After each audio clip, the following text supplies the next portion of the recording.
Okay, I'm at SES Chicago. I'm with Barbara Coll. And Barbara, I'd really like you to give us some of your insights about how the real-time web and blended search could be really good news for PR people.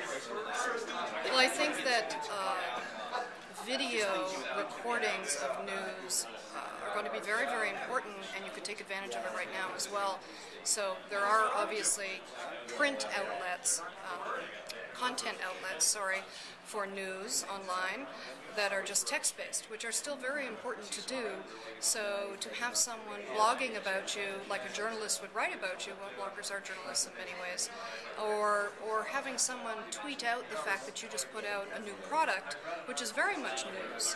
But a more effective way is to have it as an image, and even more effective is to have it as a video image. So if you produce a video of a new product, there's a couple of ways you could do this. You could create it as a how-to, so it becomes a thought leader type thing. The video would tell people how to use or what to use. Depends on whether it's a consumer or a B2B, I really think, business to business. So it's more of a, the thought leader would come across and say, I think this is how this fits into the world of cloud computing, for example. So it would be a video with someone that they trust, and they get to know this personality over time. And this personality is the person that then releases the news out to the world. And your video could be on your own website. It could be on any of the major websites that are video-oriented, like YouTube, Hulu, but I really think having it on your own site is a very effective way, and let the engines pick it up from there. But that's one of the ways that you could really push news out, is through a 1.5-minute video that really conveys the information about what you want to get across.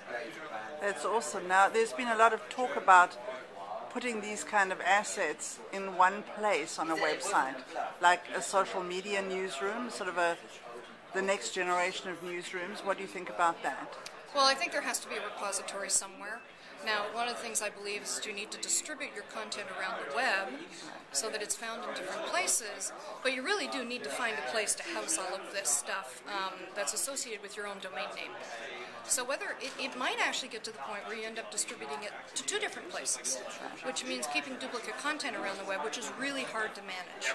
So I can certainly understand why people don't want to do that, but I want a YouTube channel that has all of my news on it and all my video news on it, but I don't necessarily want to embed YouTube in my own website, so I want to host it on my own site as well. So there, I just duplicated content and made life terrible for the engineers who manage all of the data.